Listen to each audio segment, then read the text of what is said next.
पति, पत्नी और नौकरानी। शीतल और अभिमन्यु की शादी को 5 साल हो चुके थे, लेकिन अभी तक उनका कोई बच्चा नहीं हुआ था। इसकी वजह से शीतल और अभिमन्यु परेशान रहते थे, लेकिन उन दोनों से ज्यादा परेशान थी शीतल की सास, यानी अभिमन्यु की माँ जानकी देवी। जानकी देवी चाहती थी कि जल्दी से जल्दी उनकी गोद में पोता या पोती आ जाए, और इसीलिए वो अपनी बहू शीतल को लेकर एक दिन हॉस्पिटल पहुंची। डॉक्टर मैडम, जरा ठीक से चेक करके बताइए ना। कई बड़े बड़े डॉक्टर को दिखाया है, लेकिन मेरी बहू माँ ही नहीं बन पाती। मैंने शीतल को बहुत अच्छे से चेकअप किया है। देखिए, बात यह है कि शीतल के अंदर माँ बनने की कैपेसिटी नहीं है। ये आप क्या कह रही हैं डॉक्टर साहब? कोई तो इलाज होगा ना, कोई दवाई दे दीजिए। देखिए, कुछ प्रॉब्लम ऐसी होती है जिनका कोई ट्रीटमेंट नहीं होता। आई एम सॉरी टू से, लेकिन शीतल कभी माँ नहीं बन सकती, क्योंकि उसके यूट्रस में अंदर से ही कुछ प्रॉब्लम है। घर आने के बाद क्या हुआ माँ?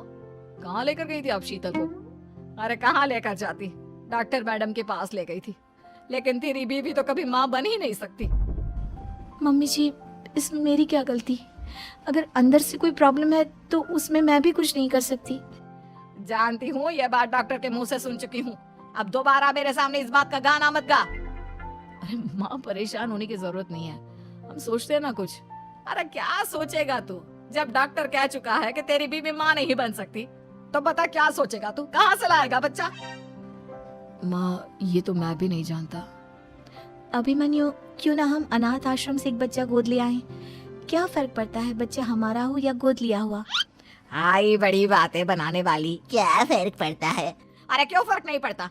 मुझे इस वंश को आगे बढ़ाने के लिए मेरे बेटे का खून चाहिए, किसी दूसरे का नहीं। लेकिन माँ, आप जानती हैं कि ये अब पॉसिबल नहीं है। मैं कुछ नहीं जानती। मैं किसी पराये की औलाद को इस घर में अपना पोता या पोती बन के बढ़ता हुआ नहीं देख सकती।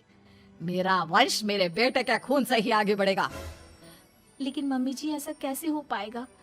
आप अच्छी तरह जानती है ना, मेरा और अभिमन्यु का बच्चा नहीं हो सकता। तो मैं अपने बेटे की दूसरी शादी करवाऊंगी, और अपनी दूसरी बीवी से ये मुझे बच्चा पैदा करके देगा। ये आप क्या कह रही हैं माँ? मैं किसी और से शादी नहीं करने वाला। मेरे रहते हुए आप अभिमन्यु की शादी किसी और से करवाएंगी? मम्मी जी, आप ऐसा कैसे कर सकती हैं? तू बस देखती जा बहू, मैं ऐसा कैसे कर सकती हूँ। कुछ दिनों के बाद, अभिमन्यु, मैंने तेरे लिए लड़की ढूंढ ली है। माँ, मैं आपको कितनी बार समझाऊं, मुझे किसी से शादी नहीं करनी है। पहले मेरी बात सुन। ये जो चमेली है ना, हमारे घर में काम करने आती है, वो तुझसे शादी करने के लिए तैयार है। मम्मी जी, आप अभिमन्यु की शादी एक नौकरानी के साथ करवाएंगी?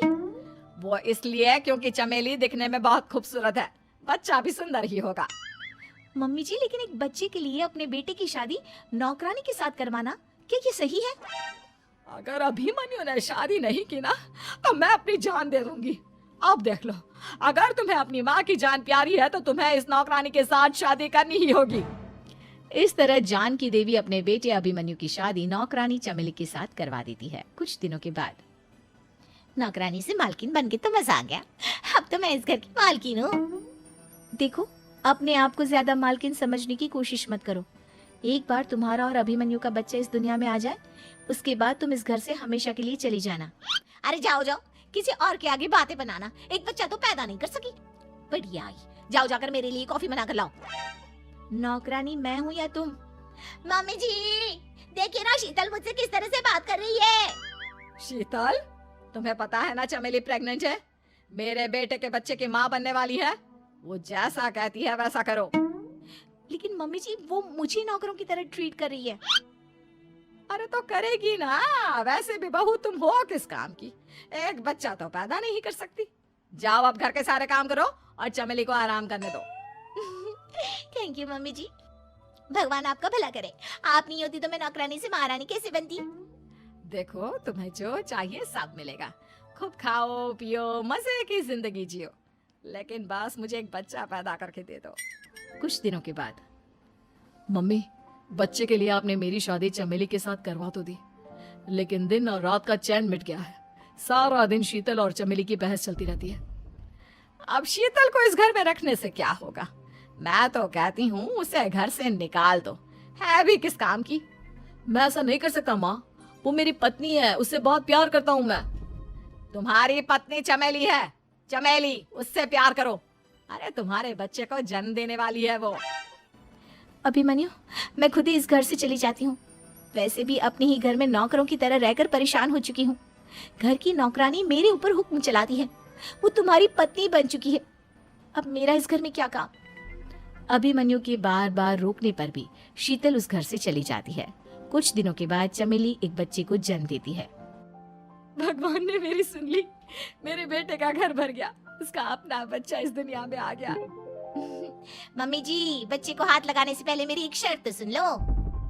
तुम कहना क्या चाहती हो चमेली? आपकी मम्मी को बहुत शौक था ना अपने पोते को खिलाने का। अब देखो, इस दुनिया में हर चीज की कोई ना कोई कीमत तो होती है। तुम अपनी आधी प्रॉपर्टी मेरे नाम कर दो, बच्चा तुम्हारे नाम। अरे लेकिन मैंने अपने बेटे से तुम्हारी शादी करवाई है, अब ये सौदेबाजी कहाँ से आ गई? जो औरत अपनी बहू को घर से निकाल कर एक नौकरानी के साथ अपने बेटे की शादी करवा दे, वो तो सौदेबाजी कर ही सकती है ना। उसका कैसे भरोसा कर सकते हैं? मुझे बस आप लोगों की प्रॉपर्टी चाहिए, उसके बाद ही बच्चे को आप हाथ लगा सकते हैं। मैंने कहा था ना मम्मी, आप गलत कर रही हैं। देखिए, उसका नतीजा आपके सामने है। जब शीतल को पता चलता है कि अभिमन्यु और चमेली का बच्चा दुनिया में आ गया है तो वो अपने घर पहुंचती है। अभिमन्यु, कहाँ है आपका बच्चा? क्या मैं उसे देख सकती हूँ? कुछ भी मत पूछो शीतल, माँ की हुई एक गलती हम लोगों पर भारी पड़ रही है। वो नौकरानी अपनी औकात पर आ गई है और अब हमसे अपनी आधी प्रॉपर्टी मांग रही है, वो भी बच्चे के बदले में। एक बात कहूँ अभिमन्यु, आप उसे कुछ भी देने से मना कर दो। अरे कैसी बात कर रही हो? मेरे बेटे की औलाद है उसके पास, ऐसे कैसे मना कर दे? मम्मी जी, वो अभिमन्यु का बच्चा नहीं है, वो चमेली और उसके बॉयफ्रेंड का बच्चा है। ये तुम क्या कह रही हो शीतल? ये देखिए वीडियो, चमेली और उसका बॉयफ्रेंड आपस में बातें कर रहे हैं कि उन दोनों ने मिलकर आपको बेवकूफ बनाया है और अब इस बच्चे के बदले आपसे प्रॉपर्टी भी हड़प लेंगे। हे भगवान, ये मुझसे क्या हो गया? ना तो बच्चा मिला और अपने बेटे की नौकरानी के साथ शादी करवा दी सो अलग। अब क्या होगा? मुझे माफ कर दो शीतल, मेरी वजह से तुम्हें बहुत तकलीफ हुई है। अभिमन्यु, मैंने कहा ना, उस नौकरानी को उसके बच्चे सहित इस घर से बाहर निकाल दो। लगता है मेरे अभिमन्यु का बाप बनने का सपना अधूरा ही रह जाएगा। अभिमन्यु, अपनी मम्मी से कहो कि परेशान ना हो। आपको याद है एक बार हम एक IVF सेंटर गए थे, मैंने फिर से वहां जाकर बात की थी और आपको पता है इस बार मैं प्रेग्नेंट हूँ, क्योंकि हमने वहां पर प्रोसीजर करवाया था जिसकी वजह से मैं प्रेग्नेंट हो गई थी और इस बात का पता मुझे बस कुछ महीने पहले ही लगा है। हमारा बच्चा इस दुनिया में आने वाला है अभिमन्यु। मुझे माफ कर दो शीतल बहू, मुझसे बहुत बड़ी गलती हो गई। कोई बात नहीं माँ, लेकिन अब हमें उस धोखेबाज नौकरानी को इस घर से बाहर निकालना है और इस घर की मालकिन को वापस घर लाना है, वो भी अपने बच्चे के साथ।